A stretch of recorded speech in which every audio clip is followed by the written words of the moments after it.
All right.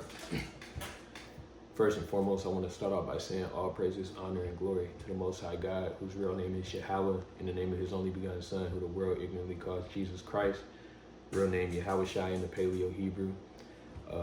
It's the brother Mayakala, formerly known as Katazawan, which is now, my Hebrew name, English version Michael. And this is episode 1 of the revision of the 12 tribes chart, right? Recently I've been doing some studying with a few other brothers into anthropology, right? Which is the study of basically human civilizations and migrational patterns and where people have been and went over time, right? And through these studies, we have seen and noticed that there are a few discrepancies with the 12 tribes chart, which we have once subscribed to, right? Now, I'm not saying that I am in total disagreement, or we, as in me and the people who have studied these things that are getting ready to be presented to you guys, are in total disagreement with the things that are on the 12 tribes chart, as far as some of the people who are said to be this group or that group. But through the study of history, through the study of anthropology and ancient civilizations, also through the study of biological genetic makeup, like Y haplogroups, right? We see that there is inconsistencies with some of the, I would say, assumptions of the charts, pretty much the people who are said to be who on the chart, right? So this is episode 1, and we're going to go into the tribe of Ephraim, right? Or we're going to go into what's known as the children of Joseph, Ephraim and Manasseh, right? And within those groups, or within diving into this information on the tribes of Ephraim and Manasseh, we are also going to be diverting into the tribe of Reuben and some of the Jews as well, right? Adding some clarification to some of the things that have been mistaught respectfully, or some of the things that have been respectfully looked over by the elders of the past that have given us this foundation and layout, right? So I want to address something and start the episode off with this, right? There is a video of one of the elders, one of the former One West elders, the people who started this, pretty much, I don't want to call it a movement, but this, not ideology, but the teachings of Black Hispanics and Native Americans being Hebrew Israelites, or Black and Indigenous people being Hebrew Israelites, which is emphatically true, right? Now, we're going to play the video here. Abba Bibbins get up with that impressive voice and that stately manner and that white beard. And he also used to wear a turban. And he wore a white turban. One time we were over there and they had the charts up. And they had the charts that said, if you're Jamaican, you come from this tribe, and if you're from Barbados, it's that tribe, and boom, boom, boom, boom. And read the book, said, hey, come on, Pop. What is, you know that ain't right. He said, of course, Danny, I know that's not right. He said, but that's the hook. That's how we get them into place, and we wire them up to what's true. Well, years later, after he passed away, and his sons and all of them, they either died or moved away, the Tanakh school began to teach those things as truth. This is the truth. So within this video, you see that the elder, which is was a former member and a what you call brother to who the man known as Abba or Elder Bivens, has stated that the makeup of the 12 tribes chart was something pretty much just to throw out as a hook, right? Hook, line, sinker, right? just something to grasp in the people who we are referring to as being the Israelites, and to give them the pretty much the hook to reel them in and further the information as far as doctrine along, and give them more information along the way. But that the chart itself was not thoroughly inspected, and it was not thoroughly put together as far as looking over the history and the accuracies of the people that they say who are who, right? Now, this is me saying this because, in all fairness, right, I'm always going to be a person that if I'm right, I'll let it be known that I'm right. If I'm wrong, I'll let it be known that I'm wrong. I'm a very fair and unbiased person, right? And me being a person that has taught this 12 tribes chart for the past 6, almost 7 years, I'm being fair by showing the people who have disagreed that I've, talked to in the past about these topics, people who have disagreed and said that, oh, the 12 tribes chart is fake, this, that, and the third. Now we have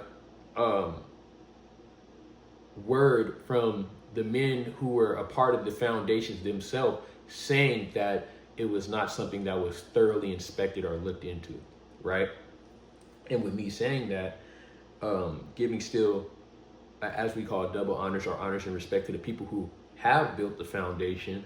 This video is not to discredit them in a disrespectful way or make these people to be seen as stupid or anything of that nature. This video is to only inform our people and know, and for our people to know that there is always room for improvement.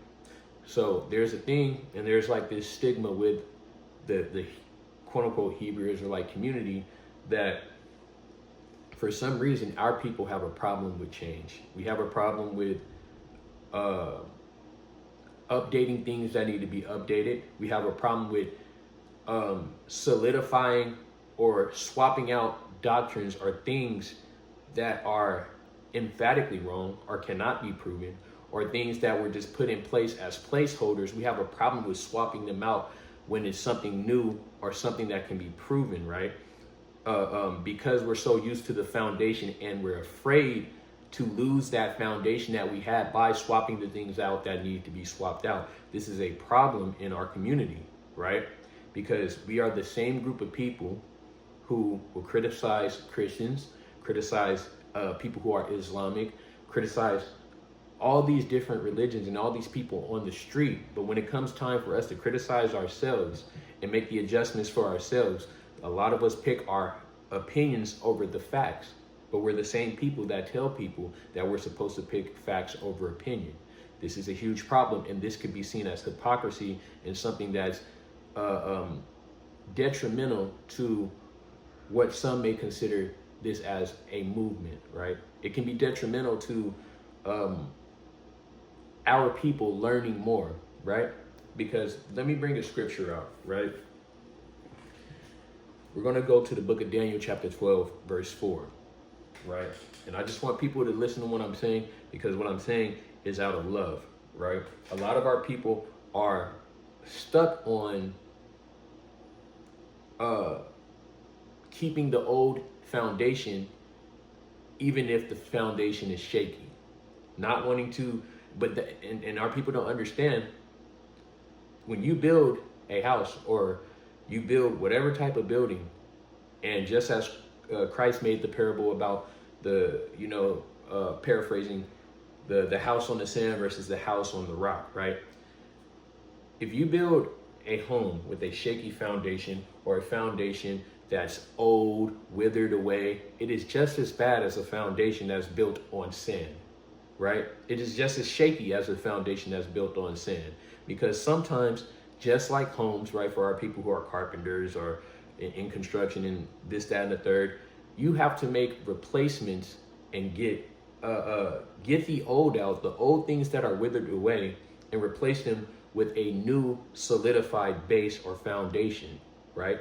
And through this, and through studying history and anthropology, these ancient civilizations, these migrational patterns that people have went through over time, we see that a lot of the things, or a good portion of the things that we have been taught as rhetoric. We can say rhetoric now, as we call, like, you know, Christians, hey, you're spewing rhetoric. A lot of us are spewing rhetoric because a lot of us don't double check the information. A lot of the 12 tribes chart is built off of pure assumptions without historical backup. And what I mean by that, when I say without historical backup, yes, there are things here and there that people might pull out and say, hey, this people said this people worship this God. But without pinpointing exactly, hey, these people claim to be these people out of their own mouths. Hey, these people have it. A lot of it can just be seen as assumptions, which make a lot of people who are anthropologists, who are studied, who are scholars, very wary of just following suit with the information. Because that's what a lot of us have done. We just follow suit with the information because it sounded good without prestige solidified evidence, right? So let me bring out the scriptures, right? And I want to bring it out in the Amplified Bible. KJV and everything else is fine, right? I'm not a KJV onlyist. I want to bring it out in the Amplified Bible because the clarity of it speaks volumes, right? So this is the book of Daniel, chapter 12, verse 4 in the Amplified Bible. And it says, but as for you, Daniel, conceal these words and seal up the scroll until the end of time. Many will go back and forth and search anxiously through the scroll, and knowledge of the purpose of God as revealed by his prophets will greatly increase. Right? So it says the purpose of God revealed by his prophets, right, will greatly increase, right? Knowledge will greatly increase, right? So as a lot of us read this scripture and a lot of us are familiar with it, but we understand when knowledge is being presented to us, or wisdom, right, is to greatly increase for the masses, right? For not just even the Israelites to know, but for the world to know, right? Because we're going to be the ones to bring light to the world, right? So with that being said, when we receive new information, right, we should always thoroughly double check it. We should always look into that information before just blindly following it. I'm in complete and total agreement with that. But we shouldn't be so fast to negate it or hold on to our opinions or our feelings over information that is emphatically proven, over the word of God, over history, right? Which is a primary source, right? History itself is a primary source, right? Or an eyewitness, as some of us would say, right? Now, why I'm bringing that out, because we are also the same people to make statements like this, right? We're the same people to say out of the mouth of 2 to 3 witnesses, right? We quote this book so well, but when it starts going against the things that we have been taught already, and we feel that the need to, we see that, okay, these things have to be updated. Now these things that I have been taught could possibly be wrong. People put up a defense mechanism, or cognitive dissonance starts happening, because there's a defense mechanism of being right for so long that when you finally see, okay, there was an error, or a human error was made in my understanding. A lot of people put a defense mechanism up and immediately throw away the information that's being presented to them that could be being presented to them from the Lord, right? So I want to bring out this last scripture, and without further ado, we're going to go right into the lesson, right? Let me see real quick.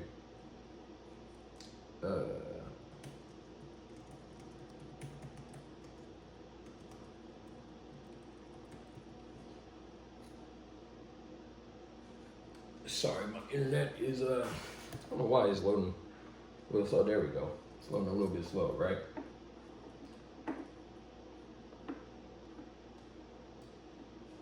Second Corinthians 13 and 1. Right? And I'll just read it in the NIV, the New International Version, right? 2 Corinthians 13 and 1, right? The letters of, or the writings of Apostle Paul. It says, this will be my third visit to you. Every matter must be established by the testimony of 2 or 3 witnesses. A lot of us will read these scriptures. A lot of us will attest and agree with these scriptures. But when it comes time for us to accept those 2 to 3 witnesses, a lot of us will put our opinions and our feelings over the facts. A lot of us will put our camps over the facts. A lot of us will put who we see as our leaders or the people who've been teaching us over the facts. So what I'm requesting that anybody that's watching this video, do not look at the messenger, but look at the message, right? Don't worry about the messenger, worry about the message, right? So out of the mouths of 2 to 3 witnesses, what would be our 2 to 3 witnesses today? The Bible, history, prophecy. Out of the mouths of 2 to 3 witnesses, right? So let's dive into it, right? The tribe of Joseph, Ephraim and Manasseh, and who are the Reubenites? And for the sake of argument, I would say more than likely, right? Why am I saying more than likely? Because I'm leaving room for human error.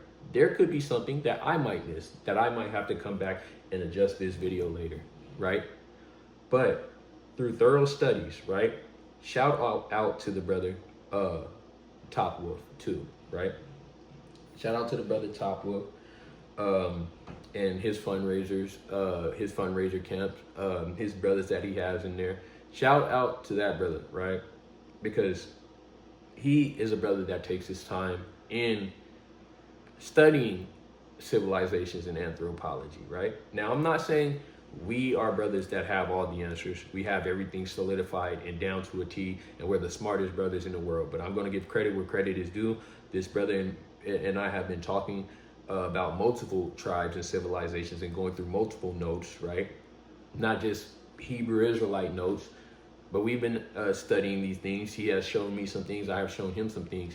This video, I would like to say, is sponsored by him. We have shared information back and forth together, right? And I'm going to bring out some of these incredible findings about who is truly the tribe of Ephraim, right? And we're going to go through actually more than 2 to 3 witnesses. History, biology, right, with these Y haplogroups, which is also a part of anthropological or anthropolitical studies, and prophecy, man, right? Because we're gonna get to it. Actually, let's just dive right into it. You know what I'm saying? So let's go to Genesis 49.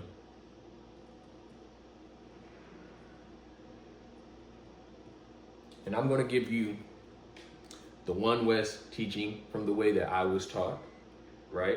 Or me and other brothers that were taught. And some of the stances on why they feel that they're the Taino Indians or the Puerto Ricans. And then we're going to go into the opposing side, the information that we have gathered and collected, right? And we want this to be a short video. We want this to be a short episode. So I'm just trying to get right into it. You know what I'm saying? Okay. So many are familiar with Genesis 49 when Jacob had gathered his sons, right? And he was talking to them about prophecy regarding eschatology or the last days, right? Genesis 49, right? It says, "And Jacob called unto his sons and said, Gather yourselves together, that I may tell you that which shall befall you in the last days. Gather yourselves together, and hear, ye sons of Jacob, and hearken unto Israel your father," right? Now we're going to start off with reading Reuben, right? Because he's going to be a part of this lesson. "Reuben, thou art my firstborn, my might, and the beginning of my strength, and the excellency of dignity, and the excellency of power. Unstable as water, thou shalt not excel, because thou wentest up to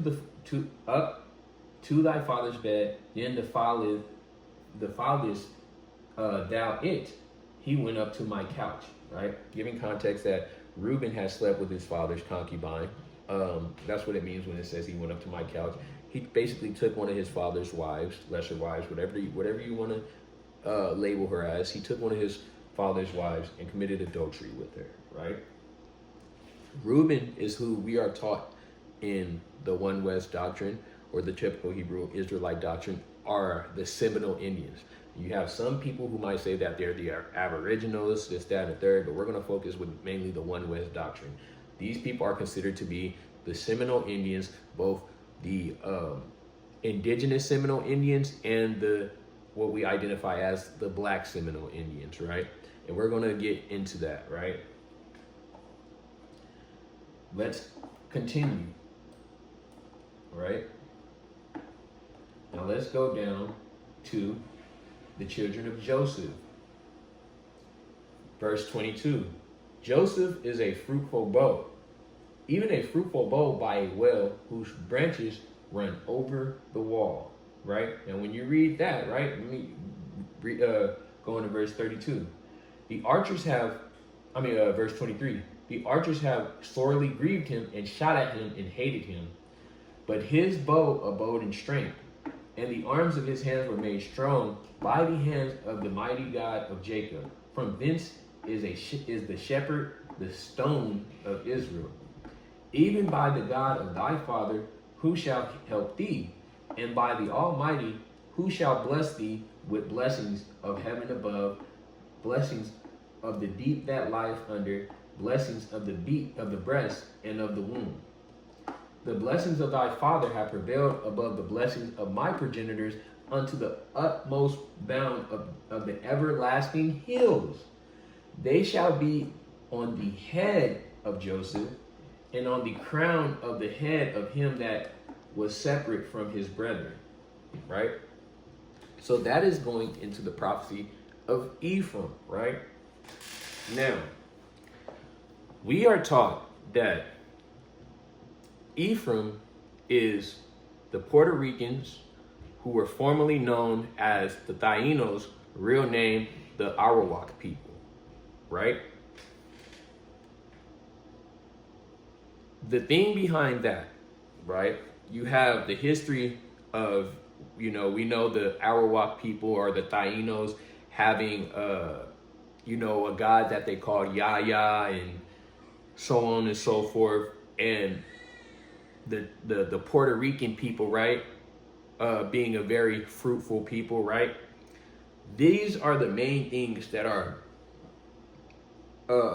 brought out about Puerto Ricans or Taínos being the children of Ephraim, right? And the other thing is, Puerto Rico and Cuba being very close in proximity together. We say that, or not we, but, Hebrew Israelites say that is the children of Ephraim and Manasseh. But here's the thing, right? Following that logic that Ephraim is a fruitful bough, the Puerto Ricans are fruitful people, right? They have to be the Taíno Indians have to be the children of Ephraim because they're a fruitful people and they were a large group of people, right? That's just one thing. The other thing about that is from this book, right? That you might also see this picture floating around, right? The Lost Tribes of Israel one, right? A lot of people might use that excerpt and say, look, right here was the Seminole Indians saying that they were the tribe of Reuben, and across the waters from them was the tribe of the tribes of Joseph, Ephraim and Manasseh, right? You might even have heard that from this excerpt, right? And people will tell you that the tribe of Reuben were in Florida because they're the Seminole Indians, right? But the problem with that is that excerpt is taken from a writing documented by a man named Antonio Montesinos, who, when he came and arrived in the 1500s, he did not say that that tribe of Reuben was found in Florida. His writing stated that those people who were reciting the Shema, who identified them as themselves as the tribe of Reuben, were nowhere near Puerto Rico. They were nowhere near Florida. They were in a place near Quitos, which is in Ecuador. So where did this ideology come from that the Seminole Indians are the tribe of Reuben, the Seminole Indians from Florida, right, which are originally from Mississippi and Alabama, are the tribe of Reuben, and that they were talking about Puerto Ricans across the water from them? Where did this ideology come from? If that excerpt that you go and you look up and you find, which will be posted right here, and we're going to read it, shows that these people were not emphatically anywhere near Puerto Rico, right? The other thing about the Taino Indians, they were a large number of people, but they were not the biggest civilization in the Americas.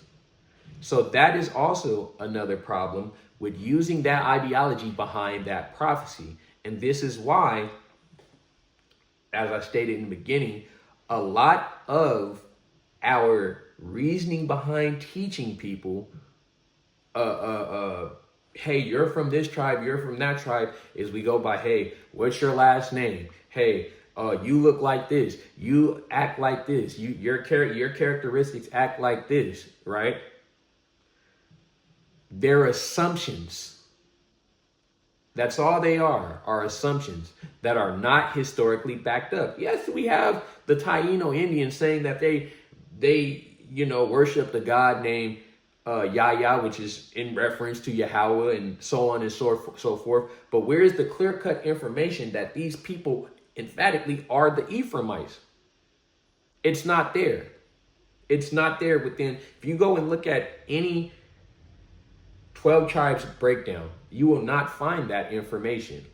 You will find assumptions or things that I will admit are good assumptions or are good guessings in the characteristics of these people, but you will not find the actual history. But we're going to bring out the actual history and address in history what Antonio Montezino, who the people he was talking about, and what people they more than likely were, and where those people were found 400 years ago, 500 years ago from us.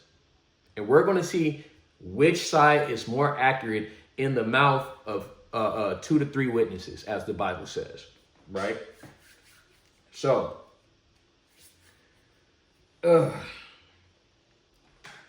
let's go into it real quick, right? I'm going to bring up the excerpt of where that comes from, right? Bring up an excerpt where that comes from.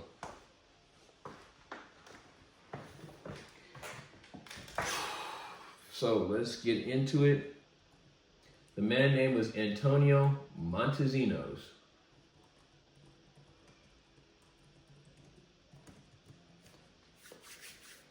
And we're going to post the sources right here, right? Because the Bible says what? Prove all things. That was the scripture also that I wanted to bring out. Prove all things, right? Now, we can go from, this is from the Jewish Virtual Library, and then we can either go to the Jewish Encyclopedia. We can go to the encyclopedia.com. Let me also say this, guys. We have to stop saying that because a specific race somebody is, if they're posting information, that they are immediately wrong.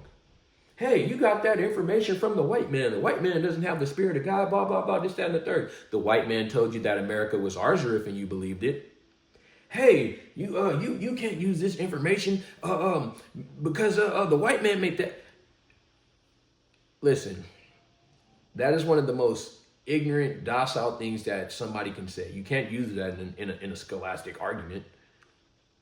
You can't, right? We have to stop thinking that because somebody is a different race, that they are inadequate in giving you information. They are dumber than you by default.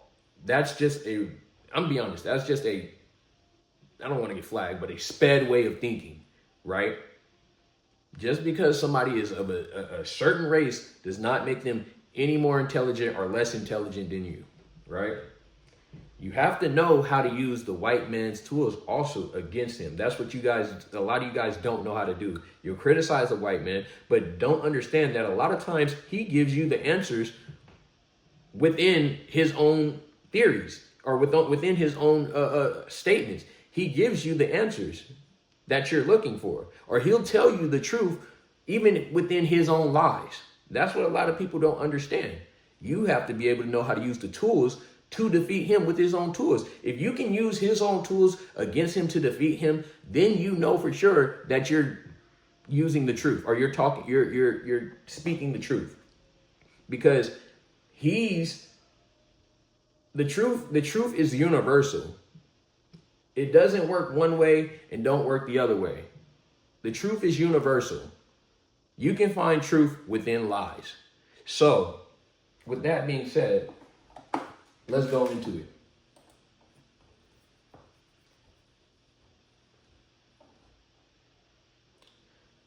This is from, we're going to just go to the Jewish library, virtuallibrary.org. We're just saying the same thing as the other ones, right? So that's the source. Let's read it. Montesinos Antonio de, right? Which is just saying his name backwards. Antonio de Montesinos, right? Aaron Levi, right? And this is from around 1650 in his writings, right? I said the 1500s. Excuse me for my mistake, right? But this man was a Sephardic Jew. We're going to get into the Sephardic Jews in another episode, right? Because not all those Sephardic Jews, as most Hebrew Israelites, the same way most Hebrew Israelites would say a great majority of Africans are Hamites, most Hebrew Israelites would say like pretty much all the Sephardic Jews are Edomites, which is not true, which is completely not true, both biblically and both scientifically, right? So let's get into it, right? Montesinos Antonio de, Aaron Levi, right? 1650, Marrano traveler. On a trip to South America during 1641 to 42, Montesinos discovered a group of natives in Ecuador who could recite the Shema and were acquainted with other Jewish rituals. He brought this news to Amsterdam in 1644, and the congregational authorities, Manasseh ben Israel among them, had him repeat his account under oath.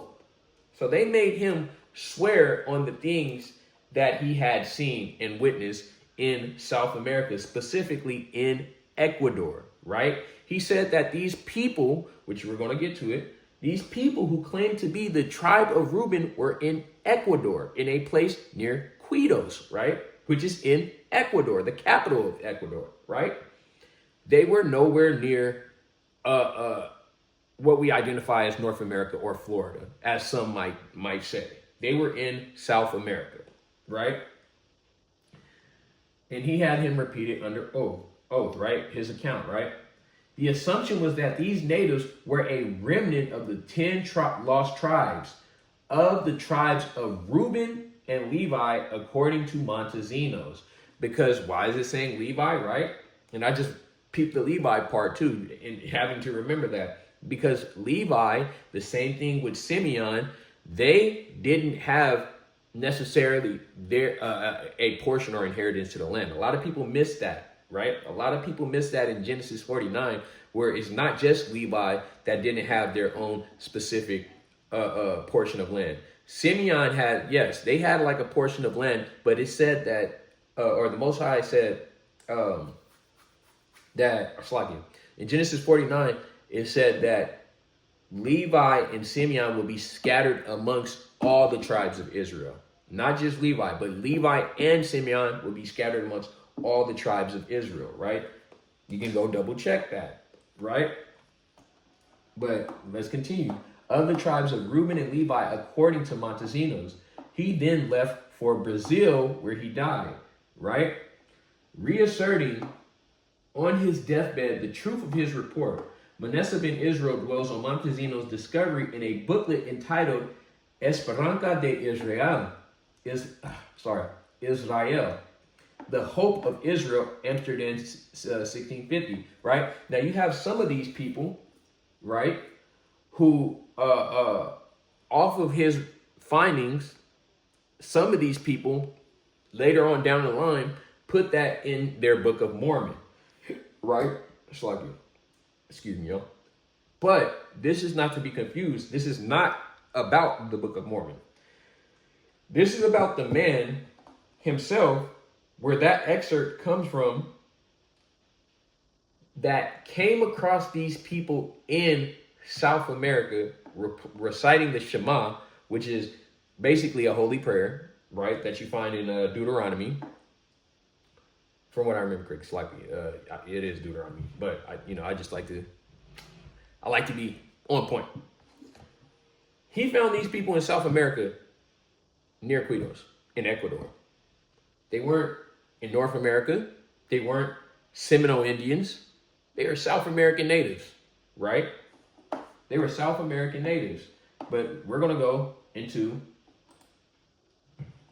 the other source that it gives you a little more detail when they say, hey, the tribe of Joseph is over there, right? Let me see where it's at, right? So the excerpt comes from Ronald Sanders, right? Now, it came from Ronald Sanders, and it came from what he drew from Montesinos' Antonio de Montesinos' writings, right? And let me go to it real quick, right? Because I had to find it through this again, right? blacksimba.medium.com, right? So that was the source I found it from.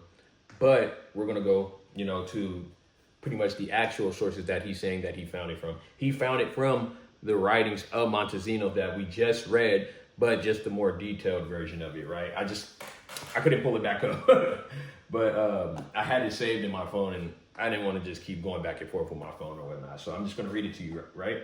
So Manasseh ben Israel, which was the person that we just read about in the Antonio de Montesinos excerpt, right? It says, and here Ronald Sanders also states about Montesinos. They told him that they were themselves of the tribe of Reuben, and that the tribe of Joseph lived on an island nearby. The day when they were at last to issue forth into the world was coming soon. They explained, but in the meantime, they could not allow visitors to cross over to them. They were willing to make an exception in the near future. However, on account of their need for education, for though they spoke Hebrew, they could not read or write it. And that's from Ronald Sanders' book, right? Lost Tribes and Promised Lands, which was the book that we just posted that excerpt from, where people were saying that was in Florida, right? Or, some Hebrew Israelites was like, oh, that's in Florida. That's not in Florida, right? And I'm only saying some because this is what I've heard and what I was taught. Some people may deny it, but I'm pretty sure a lot of us have seen this, and we're like, oh, we were taught, oh, this was in Florida. They were talking about Puerto Rico and Cuba. They weren't, right? This was in South America, right? So this is from Ronald Sanders, Lost Tribes and Promised Lands, page 364, which was written in 1978, right? And let's see. Right? He starts basically, Montesino, he starts making, basically, he starts talking about people who are Aboriginal Australians and stuff like that, and linking those people to the natives that was over there. We can get into that in another time, right? But we're focusing on the South American part, right? Let me see.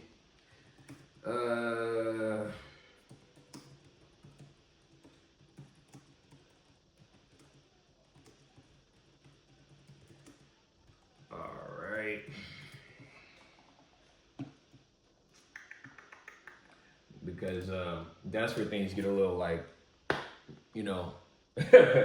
that's where things get a little crazy with him. But the people that he had met were people from Ecuador, which were indigenous people. Now, the Aboriginal Australians are not indigenous people, but those were his assumptions, right? That they were linked together, which for the most part, from what we understand, they aren't, right? And biologically, they aren't. But from what we understand, right? Humbly speaking, right? But let's go to it. Let's see. I had it up in, my bad guys. It's getting a little later over here. I had it up on Internet Archive.com, right? Yeah, archive.org, right? A more accepted source, right? And yes, this is what I was looking for. That's right. This is the one I was looking for, I'm pretty sure. So let me go to it. Lost Tribes and Promised Lands. I don't want to have to scroll all the way down because, like I said, it was in page like 300. But it pretty much just read it off for you guys, right? So these people were in Ecuador, right? These people identified themselves as the tribe of Reuben, right? Now we're going to get into some of this history that is in relation to those people and who those people are, because it does not state who those people are, right? But doing some digging and some searching, it's not hard to find who those people more than likely could have been and more than likely were, right? So let's get into it. The Quechua people, who often call themselves Runa Kuna, which means people. They are the largest ethnic group in South America within the Incan Empire. They inhabit large areas of Peru, Ecuador, Bolivia, Chile, and Argentina, living mostly in the Andes Mountains, right? These people, and when we were talking about Puerto Ricans and Ephraim, they have to be Ephraim because they're fruitful people, and they had the Taínos, the Arawak people had a huge empire. These people, the Incan Empire, was significantly larger than the Taíno Indian Empire, right? I don't even want to say empire, the Taíno Indian civilization. They were significantly larger.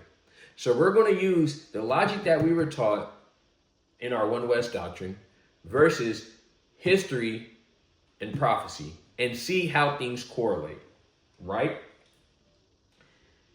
These people resided in the Andes Mountains mostly, right? There are over 10 million speakers of the Quechua language, which is known as Runa Simi, right? Which has a large variety of sub-dialects in it, right? So there's more than 10 million people that speak that language, right? Even to this day. One of the biggest empires, the largest empire and civilization in history, as far as American history, or the Americas, was not the Taínos. It was the Incan Empire. They were the largest. So if we're going to go by the idea of being fruitful, right, and multiplying, nobody in the Americas were bigger than the Incan Empire, right? The Quechua people originated in Peru and spread to other Andean countries, just like it said with prophecy that Ephraim, right? What does it say? They're a fruitful bow whose branches, I'm paraphrasing, they run over the wall, they spread all over, right? We have to think about how many countries the Incan Empire spread out, right? In comparison to the Taíno civilization. The Taíno civilization was not even close to being as significantly big as the Incan Empire, right? So we just have to go and keep looking at these things, and we're just going to go, as we said, with 2 to 3 witnesses, right? The name Ephraim, right? Addressing that. The name Ephraim is a masculine name of Hebrew origin that means fruitful, fertile, and productive, right? It is derived from the Hebrew root para or para, which means to be fruitful. As we just said, and as we just demonstrated, that, and we're going to get into the statistics, the Incan Empire was significantly bigger than the Taino Empire or civilization, right? The largest indigenous empire in between North, Central, and South America was the Incan Empire. That's a fact. That's not an opinion. We're going straight facts over opinions, right? With the Quechua in particular being estimated to have a population between 6 million, which was from the 1500s, right? From the colonization period, right? Or when Columbus was getting, coming into play, right? He came in like 1492. They had already 6 million people, right? From the time of the 1500s, or we'll just start it from there, right? To today, right? Which is 16 million in today's time with the most, I won't say the most recent, but with a recent study in the 2020 census of them having 16 million people today, right? And that's according to the International Work Group for Indigenous Affairs, right? There's your source.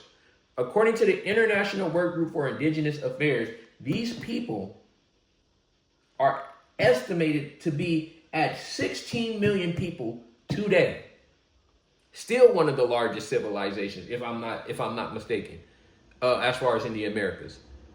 Today, even from the time of what we identify as the colonization period. Excuse me if I got my periods wrong, but I'm just trying to bring it all together for you guys, right? From the time that Europeans, or what we identify as the Europeans, coming over and taking over our lands, right? They already was the biggest civilization, way more than the Taino Indians, right? And we're going to get into who the Taino Indians are, more than likely, according to the Bible. Like I said, we're leaving room for human error and saying more than likely, right? Not for sure. Because that's another thing. Just because you are born in a specific place, it's another thing with Hebrew Israelites, we got to stop teaching. Just because you're born in a specific place does not mean that that's what you are emphatically, or that's the tribe you come from emphatically. Just because you have a specific last name, which goes into a whole nother thing for episodes, does not mean that's what you are, right? Just because you look a certain way does not mean that's what you are. So we're leaving room for human error and saying more than likely, right? Peru still having the largest population, followed by Bolivia, Ecuador, and smaller numbers in Argentina and Chile, right? And this is talking about the Quechua people, or people who would identify as Incans, in particular the Quechas, right? Let's talk about the Arawaks, or the Tainos. The Arawaks, or Taínos, population was estimated to also be in the million, with early accounts suggesting approximately up to 4 million people in Hispaniola alone, right? Because that's where they're from. They're Caribbean people, right? They're from Hispaniola. They were estimated to have 4 million. But let's keep going, right?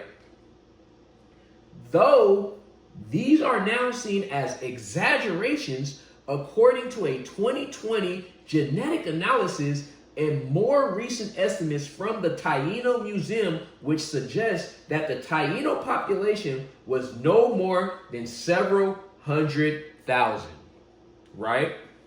The Tainos were no more, according to a 2020 genetic analysis, right? That these people were no more than several 100,000. Now, here's the thing. A lot of Hebrew Israelites have been trained in the idea to, including me at one point, trained in the idea to completely throw out DNA, genetics, and studying that information. Even if you don't believe something, you should study it anyway to see both sides of the argument, whether you believe it or not. And that's with anything, right?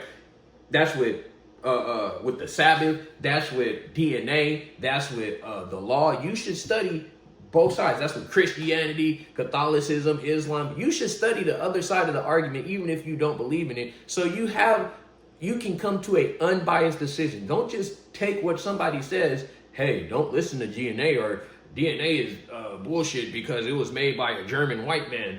And hey, don't listen to DNA because they took a strand of dog hair and it came back to be that's all bullshit, bro.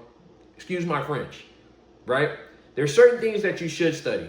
And then there's things like what we're going to get into, which is Y haplogroups, which falls perfectly in line with the Bible, because Y haplogroups are studied upon migrational patterns, and not just migrational patterns. It's studied, why I say it's aligned with the Bible. It goes off of the male Y chromosome. The male Y chromosome, right? A person's genetic makeup, as far as a Y chromosome, women have XX, men have XY. A woman can only receive a Y chromosome from a man, just like numbers 1 and 18, right? Where it tells you that you are the seed of your father. It paraphrasing, right? You come from the pedigree of the house of your father. If we use that logic, and we know that logic, and we follow that, that means that when we look at these things that are considered Y haplogroups, not mitochondrial DNA, because mitochondrial DNA is the study of the woman's genetics, right? That goes into the child, right? Y chromosomes is the study of the male genetics that determines the male's race and genetic makeup, like main genetic makeup, right? Or not male, the child's race and main genetics makeup, right? It's the study of, it goes into anthropology, the study of migrational patterns, right? We'll actually get to the definition of that, right? But according to their studies, they said that the Taínos was only several hundred thousands, right? And then we have to look at what happened to the Taíno Indians, right? And what prophecy they fit more, right? It is documented that the Quechua civilization from the Incan Empire was significantly larger than the Taínos, right?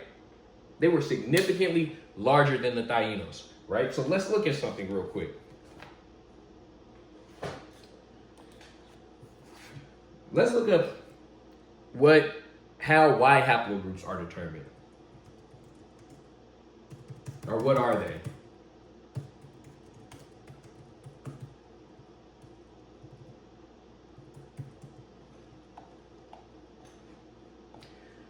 A Y haplogroup is a genetic grouping of males defined by specific variations or single nucleotide polymorphisms, which are known as SNPs, right? On the non-recombining portion of their Y chromosome, which is inherited from their father, right? This is just like the Bible.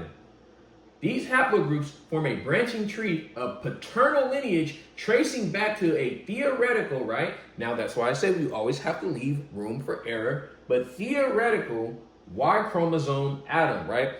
Why they say theoretical? Because they don't, of course, have Adam's chromosome, right? That is something that somebody would not be able to get. But what they can do is the people in relation to the farthest DNA samples that they can find, just like how they were able to find I don't want to call it DNA, but like what do you call that? Genetic residue, or residue of weed in the temples, weed in Greece, this, that, little things from cells and organisms, or whatever the case may be. Those things that they can test that are proven to match things that are here today, or people are here today, those are things that they can prove. So why I was saying you have to leave room for human error. Y haplogroups are accurate up into the 90, like into the 90th percentile, right? But you have to also understand within certain things, why I was saying there's a little bit of there's always truth within some lies, right? And you have to know how to use the white man's tools against him, right? We understand that you might find something when you're looking up haplogroups, which is not common. It's not super common. You might find something that says, oh, this dates back to 30,000 years ago, this, that, and the third. But understand, the only reason that they're saying that with this thing that's dating back to 30,000 years ago, which is really only dating back to maybe 5,000 or 10,000, right? Which is what we identify as Hebrew Israelites, understand that that is a time period that is reasonable, right? I'm not saying with just DNA, but I'm saying reasonable as far as Earth being around. They as the people who are putting out this information are people who believe in evolution, right? And that's why I mean, you gotta pick out, chew the meat and spit out some of the bones, right?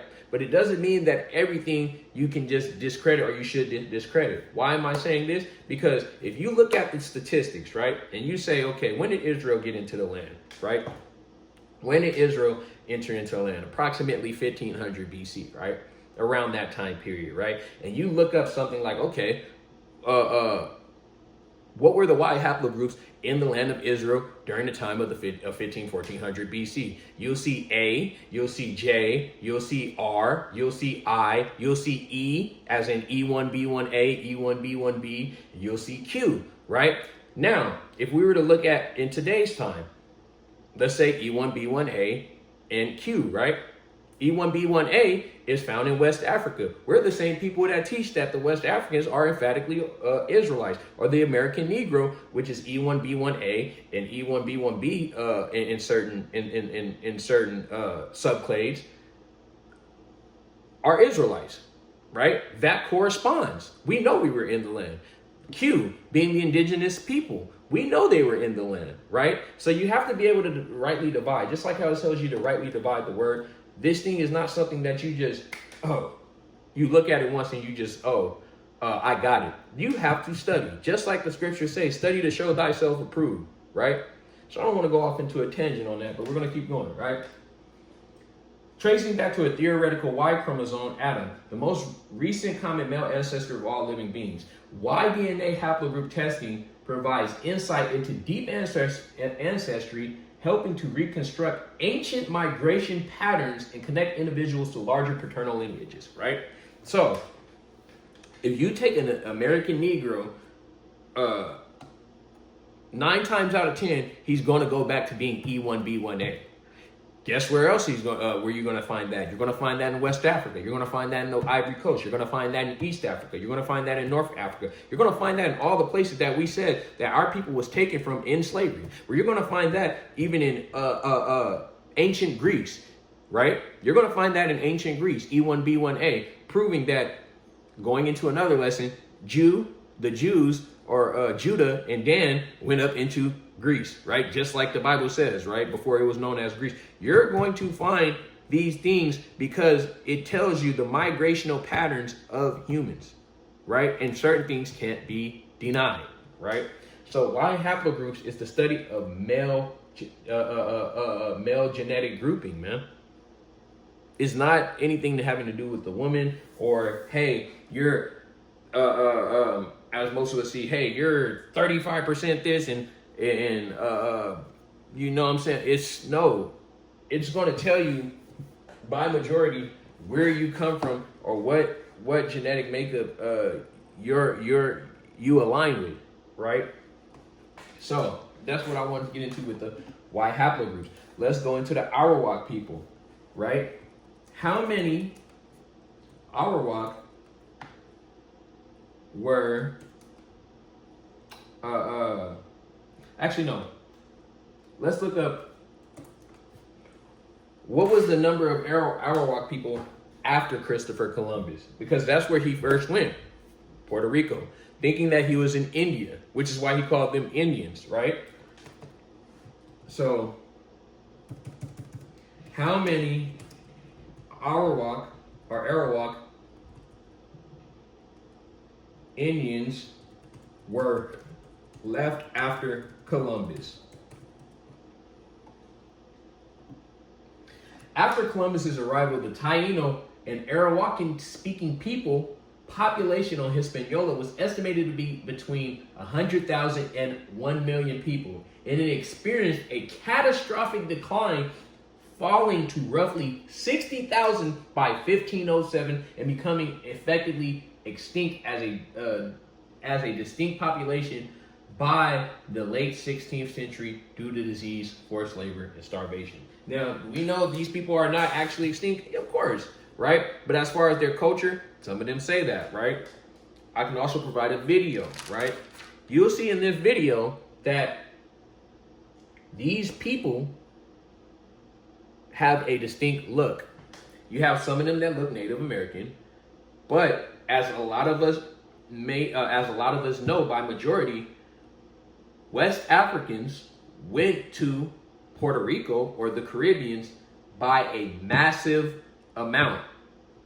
So a lot of the people who identify as Puerto Ricans today are not Taino, they're not Arawak. They are either a very, very, very small percentage. If they are Taino or Arawak or descendants of those people, it is a very, very small percentage of that Q haplogroup, a very small percentage of those Native American people, amongst a great majority of pretty much half black people and half white people. And we're going to prove that. We're going to prove that. Let's look up, what is the Y haplogroup? What is the Y haplogroup percentage of Puerto Rico, right? Looking at today.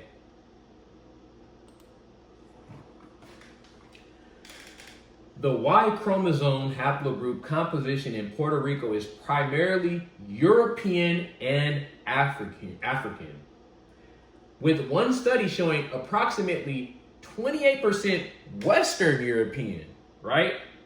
And 52% African haplogroups and 16% Eurasian. Another study found 85% of male participants. So now they're talking about 85% of the male population of Puerto Rico, right? The men, numbers 1 and 18, 85% of male participants had European, Mediterranean Y chromosomes, and 15% had sub-Saharan African origins. Indigenous American Y chromosome haplogroups are not present in any of the male participants in that 2014 study. That was in 2014, right? So you can only imagine that it's declining, right? Because if we look at a lot of those Caribbean people came over to the Americas, right? That's why you find a lot of Puerto Ricans or people who claim to be Taino. You might find them in New York. You might find them in Bronx, right? You might find them in Florida. You might find them, living in Miami somewhere. You'll find these people in the northern part of America, right? It's saying that the majority of these haplogroups, mind you, let me tell you guys the haplogroups for European people, right? The haplogroup for European people, or not European, but what we identify as white people, are haplogroups R and I, right? R and I.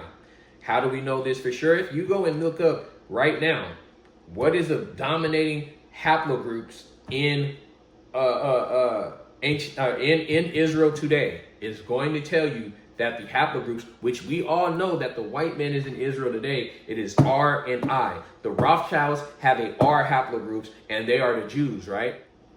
Oh yeah, and yeah, that's right, J too, right? I forgot about J. Let me see. Where is it at? Because J is the actual actual Arabs, right? Like the Palestinians and stuff like that. They're haplogroup J. So yeah, they're a part of that dominant percentage as well, because they're fighting against the Jews in what is known as Palestine, which is really Israel today, right? But yeah, I should say what Y haplogroup is in Israel today, because J is in there as well too. Because you have some studies that would say J is the dominant just because they're fighting over that land, and you have that.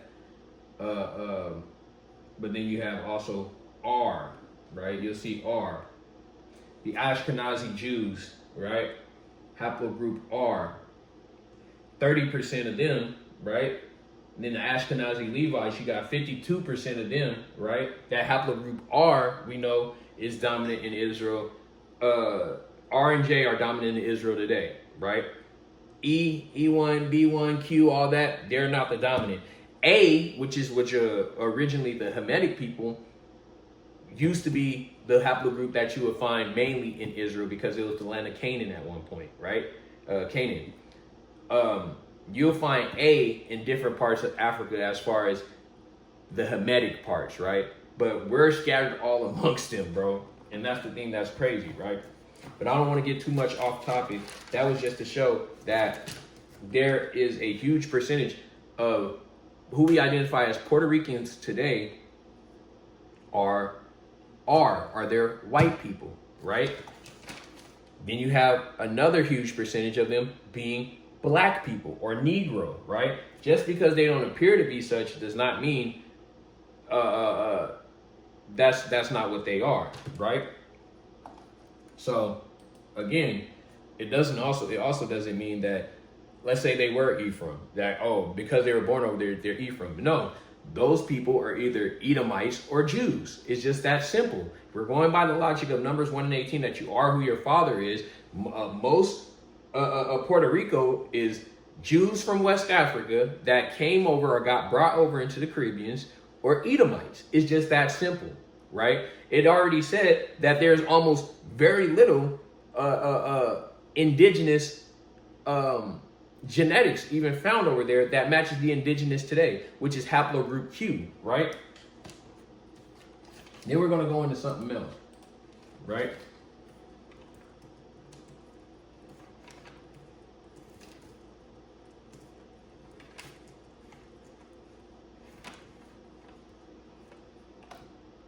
Let's see.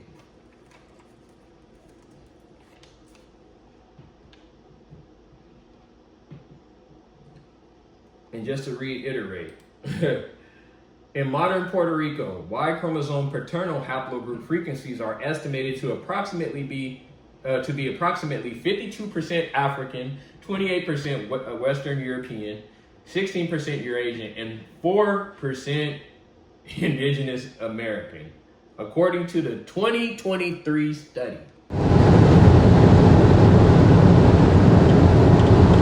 San Flaviano, kilómetro 46, vía Santa Elena.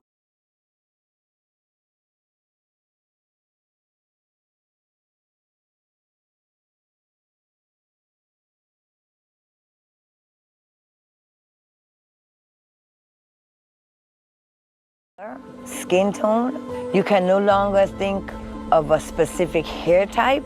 You can no longer think of a specific feature. I want my children and their 4% indigenous, right? So, how could these people be anything other than Jews or Edomites by statistics? 2 to 3 witnesses, remember, 2 to 3 witnesses. 2 to 3 witnesses, right? Who we actually think these people might be, they fit more of the prophecy of Gad. Why? Because we understand the prophecy of Gad. A troop shall overcome Gad, but Gad shall overcome at the end, right? The Taino Indians got obliterated. Just like when we look at what happened to our actual Gadite brothers in the northern part of America, right? They did bad, right? And if we're just looking at prophecy and we're going by the logic that the people being fruitful,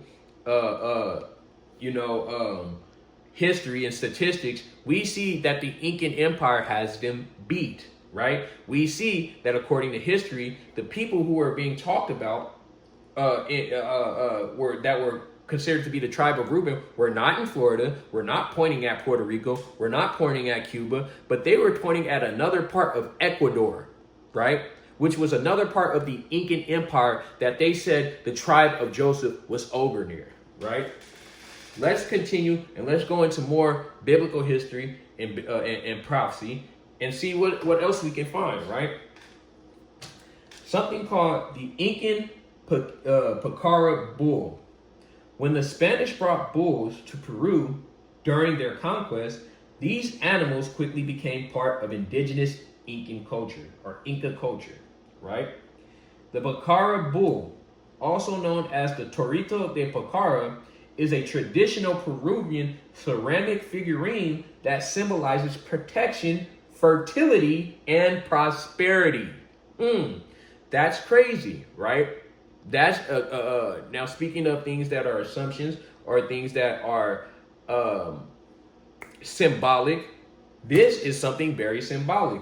They had took up this symbol for this bull, which symbolized protection, fertility, and prosperity. What does that remind you of? Our people were worshiping a bull coming out of Egypt, right? Or the golden calf coming out of Egypt, right? Now, this is not to be confused with the idolatry or anything of that nature, but it's going to go into the prophecies that we see in Deuteronomy about Ephraim, right?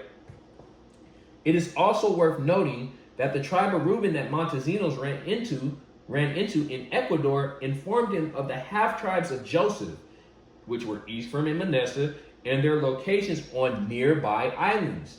This is a rare reference where Israelites of our time period are documented in records displaying the knowledge of who they are opposed to general assumptions, right? These people were actually saying on record, hey, we are the tribe of Reuben in the 1600s. They said, hey, we are the tribe of Reuben. Not we're this people or that people. They said they knew who they were and were reciting the Shema.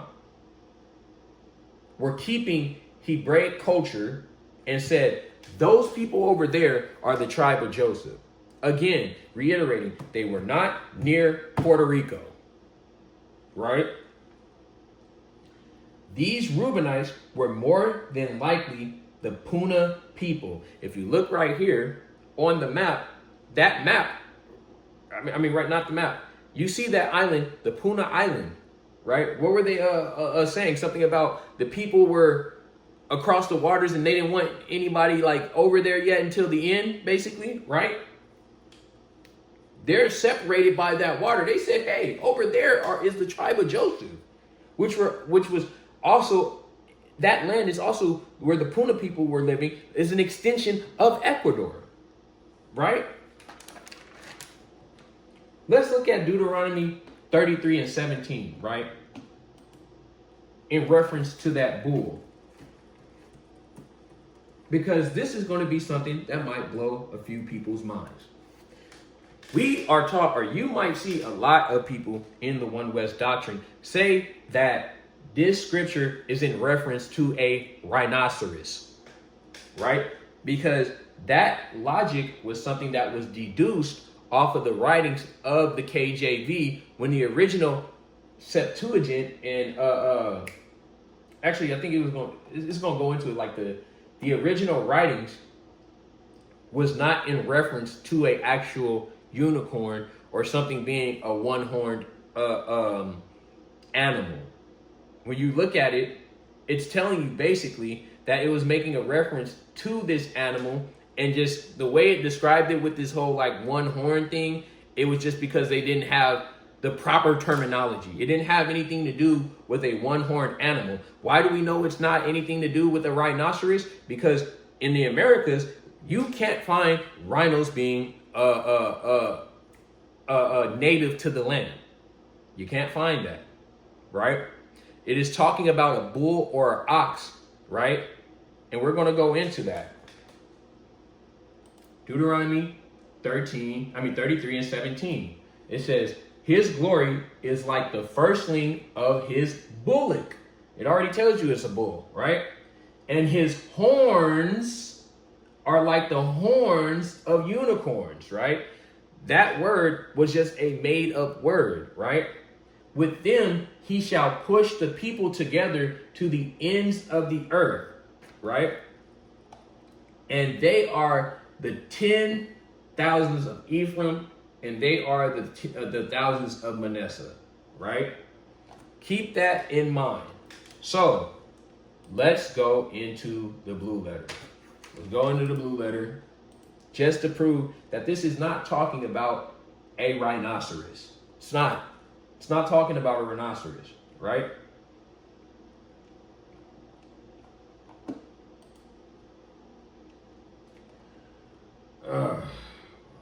Let's get it.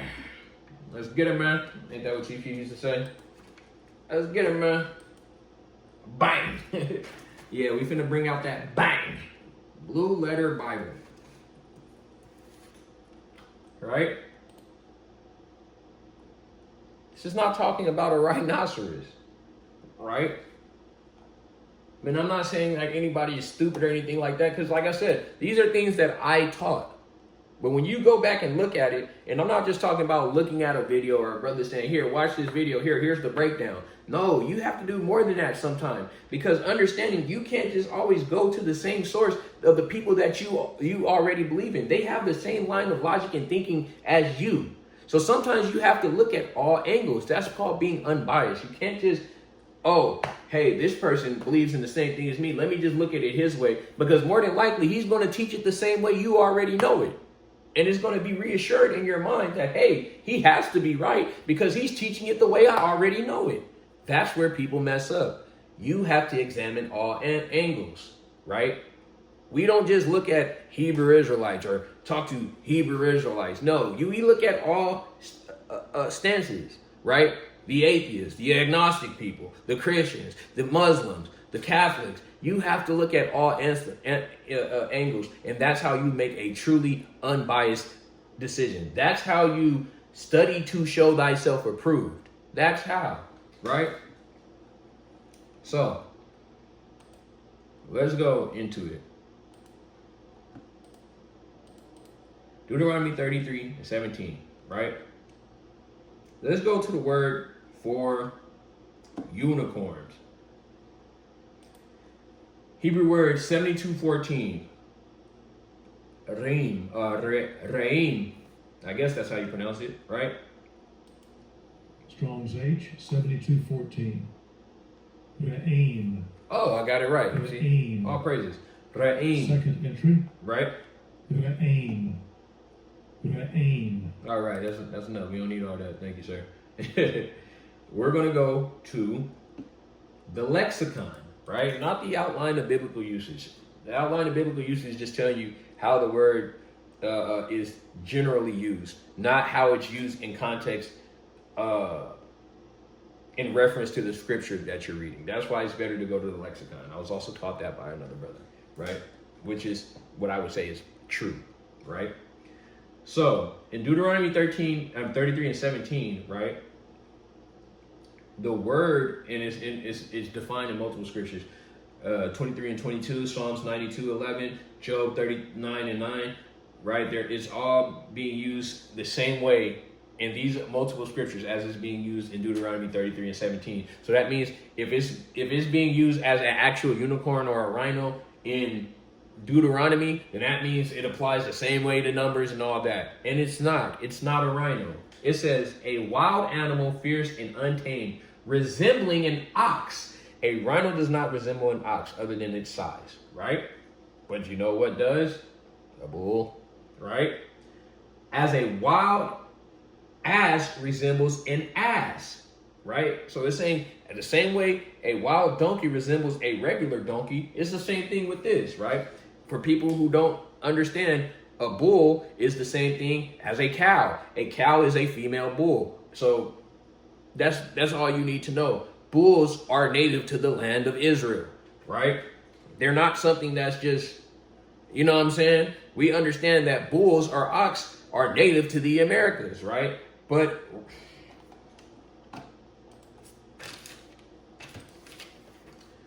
let's just look something up real quick.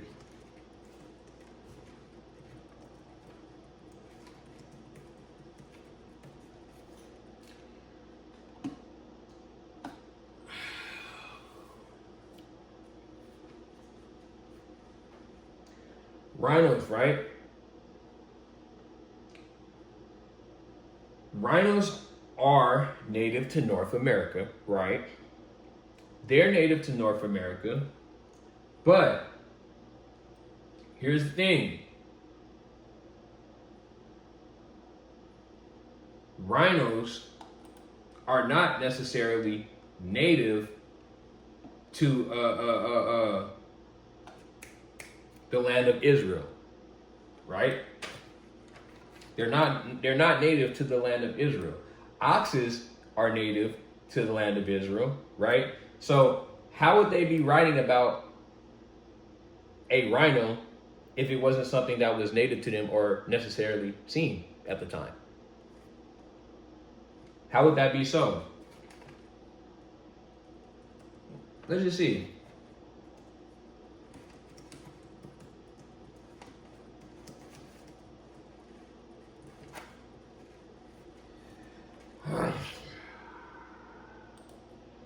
Rhinos, no. Were rhinos native to ancient Israel? No, rhinoceros were not native to ancient Israel. Why ancestors of modern rhinos existed in the region during prehistoric times, right? That's if you, but most Israelites don't agree with prehistoric times, right? We don't agree with the idea of dinosaurs, right? So that can't be, you know, something that's true, because that goes into the theory of evolution, which most Hebrew Israelites don't concur to, right? Rhinoceroses are not native to ancient Israel. So yeah, you can have your argument to be like, yeah, they're native to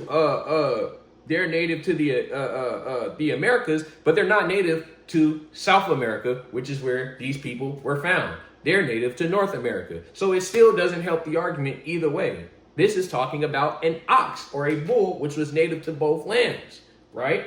This is not talking about a rhino, right? So let's just look this up. Why does Deuteronomy 33:17 use the word unicorn to describe oxes or bulls? Let's see. Here's the response. The appearance of the word unicorn in older translations like the King James Version for Deuteronomy 33:17, because if you look at other translations, it will say ox or bull, right, is a result of translation history and evolving understanding, not a description of a mythical creature. So they weren't talking, of course, as a mythical creature, and they weren't talking about a rhino. Most modern translations correctly render the original Hebrew word for a powerful horned beast, likely an extinct wild ox. So what wild ox was it referring to? Which extinct one was it referring to? Because we're going to go back into the Hebrew. It even tells you in the lexicon, right? Let me go down. Where was it at? Right? Buffalo. I think I seen it earlier. It was called like an aurora or something like that. I forgot how you pronounce it. We'll just keyword or look it up real quick. What kind of bull was Deuteronomy 33:17 referring to?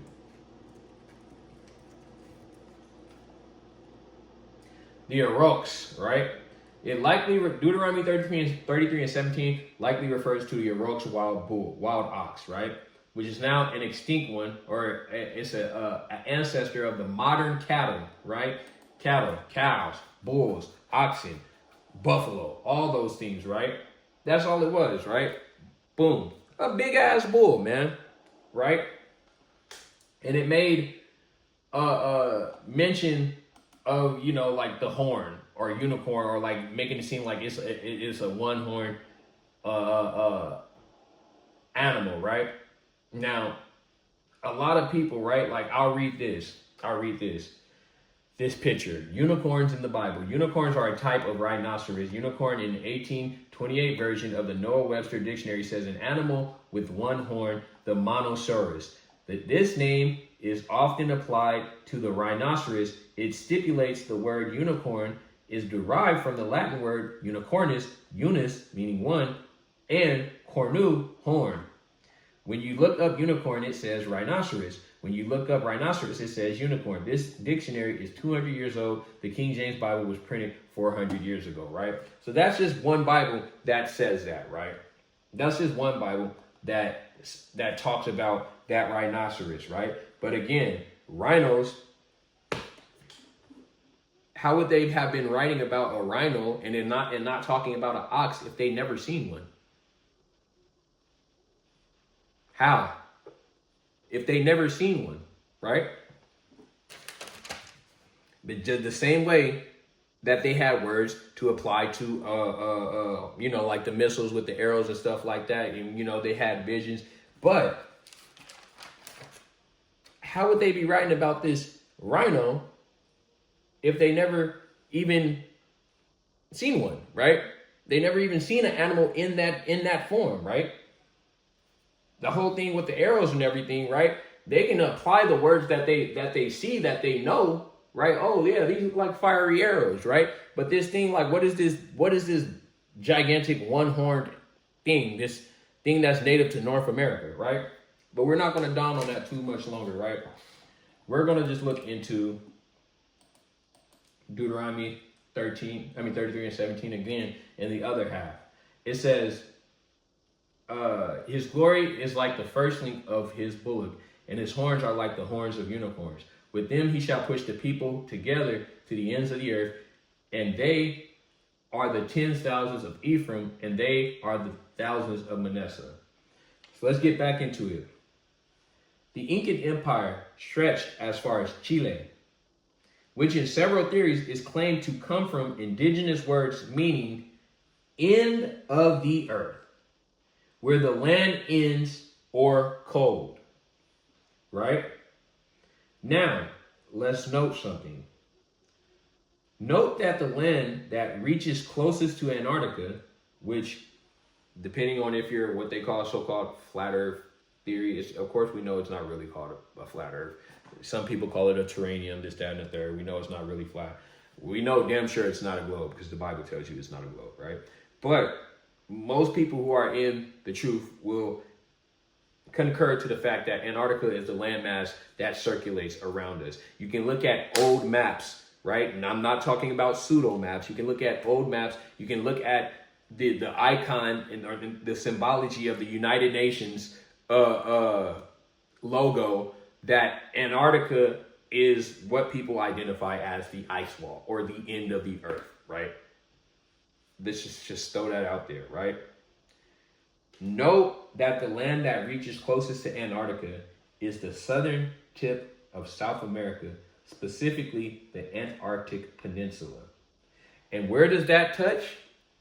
Chile.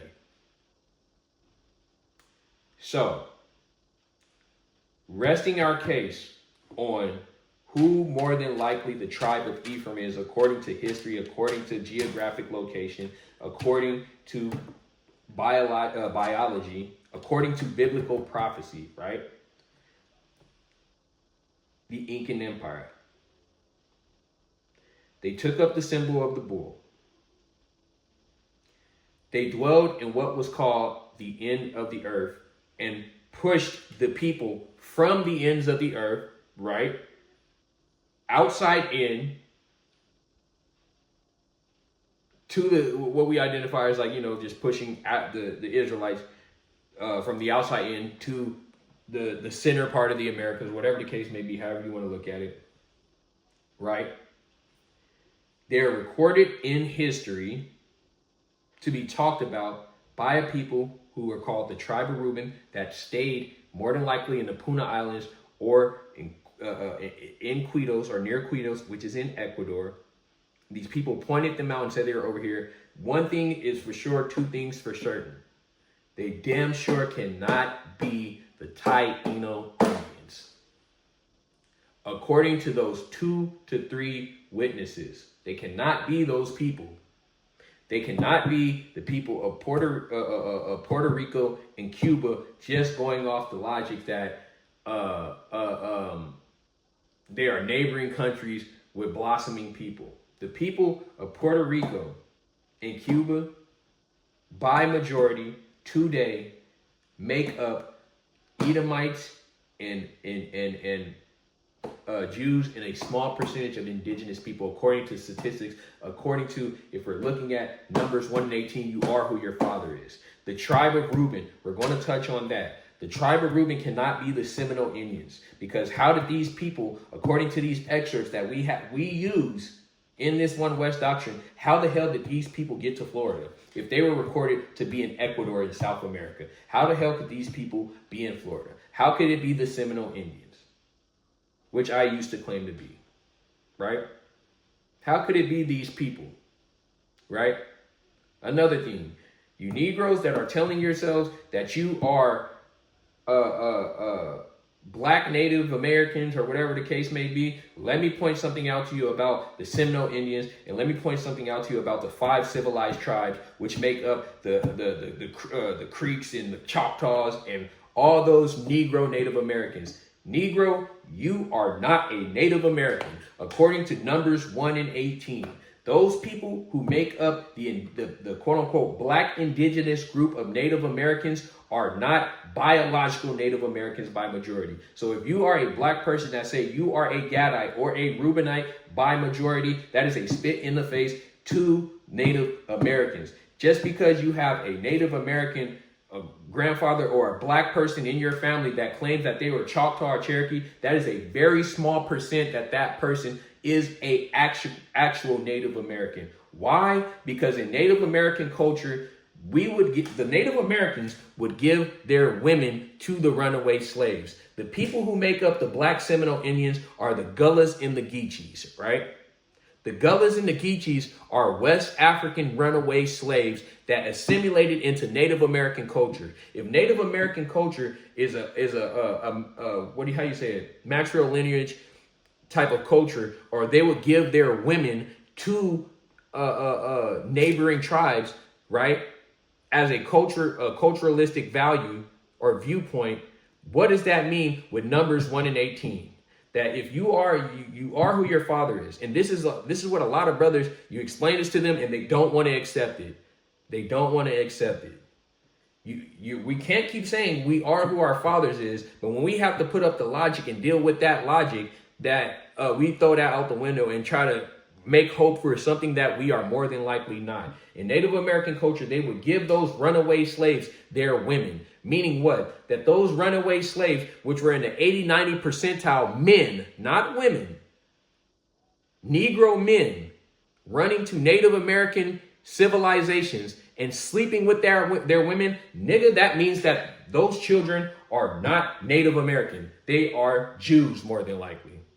They are either Jews or they're either from the tribe of Dan, because if you know about the history of Dan going into Africa, which is in another lesson, that's another thing. Not all Black people are Jews. Not all Black people are from the tribe of Judah or Benjamin or Levi. Some of you niggas are Danites, right? And we're going to go into that too. But we cannot keep saying and holding up, trying to make like we have some type of biblical integrity and doubling down on things and then backpedaling on our own beliefs. If we're going to say you are who your father is, then nigga, most of you niggas are not Native Americans. If you are a Black person that is claiming to be a Reubenite or a Gadite, you are more than likely a Jew. You are not a Gadite by majority. And why I'm saying by majority, yes, there is that small percentage, that small chance that you could be. But just because you have an ancestor or a great grandpa from Louisiana that says, hey, we were Choctaws, or from Mississippi or Alabama, hey, we were Choctaws, we were Cherokees, we were Blackfoot, we were this, that, and the third. Understand that historically and statistically, 80 to 90% of those runaway slaves were not women, they were men. They were Black Negro men that ran into Native American civilization, slept with their women and had children and raised them up in Native American culture. And through time periods, those people stopped calling themselves Black. They started calling themselves Choctaw, Cherokee. Nigga, you are a nigga. Accept it. I'm sorry, right? That's something I had to get out. Our people have to stop trying to bend the rule book, bro. You got to stop trying to bend the rule book. You're either going to stand on truth fully or you're not. So with that being said, right, the tribe of Reuben more than likely were those Puna people, right? The tribe of Reuben more than likely is somewhere by majority in South America, somewhere in Ecuador, spread out. Who knows who they are, right? Other than what we have seen with the statistics and the history that we looked up. Right? We see that they were more than likely people in the Incan Empire. And within those people, as he said, that he's seen some people who might have been claiming themselves to be Levites. Within those people, we seen the tribe of Ephraim and Manasseh, right? Which is more than likely the largest group out of that empire, which was the Quechua people, man. We rest our case. I thank you guys for listening. Thank you for coming into this. In the mouth of 2 or 3 witnesses, man. Please look and double check this information. I'm not saying that we are completely 100% correct. This is information that has been gathered and thoroughly overlooked and compared in comparison to what we were taught with the One West doctrine. No disrespect. Again, that video already stated that they didn't thoroughly inspect these things. It was for a hook, line, and sinker, and it's no disrespect. We do know emphatically that the so-called blacks, Latinos, and Native Americans are the Hebrew Israelites according to the Bible, according to prophecy. And this is just to add a little bit more understanding. The Puerto Ricans are more than likely, the Tainos are more than likely not from the tribe of Ephraim. The actual Tainos or Arawak people were more than likely from the tribe of Gad. They were more than likely another group of Native Americans, more than likely from the tribe of Gad. We rest our case. I thank you for listening. May the Most High have blessing on the hearer, readers, and doers and listeners of his word, man. And with that, we say shalom. I apologize to the Abba for my misconducting. I apologize for my ignorance of political tribalism. Word. The fourth. Free on my swarthy 4th tribe and my gullets too. Body for body, 10 tribes with an attitude. Murder fuel coalitions when they took me off the boat. Fucking with Gullah Geechees, getting yanked up by the rope. Crackers still taxing asses to this day without no hope. Guess it's all part of the vengeance for that shit we did in Rome. As if it ain't just enough, they took my native niggas home and made property of our asses, called them Latin ruled by Rome. Why you think America still pay their taxes to that dome? Vatican should prophesied on the hill that's on his way home. Every one of my folks is gone, assimilated with the rejects. Brother just killed the homie, hoping he won't kill me next. Destroyed for lack of knowledge, like virgins paying for free sex. Dr. Devil Dickens just robbed you out of a free check. My niggas hate it when I try to masturbate me from devious doctrinal men, not smart enough not to bait me. It's Willie Lynch and our politics often lately from stars, not shining brightly, so niggas often betray me. The poison's enough to hate me, but I fight it to the fullest.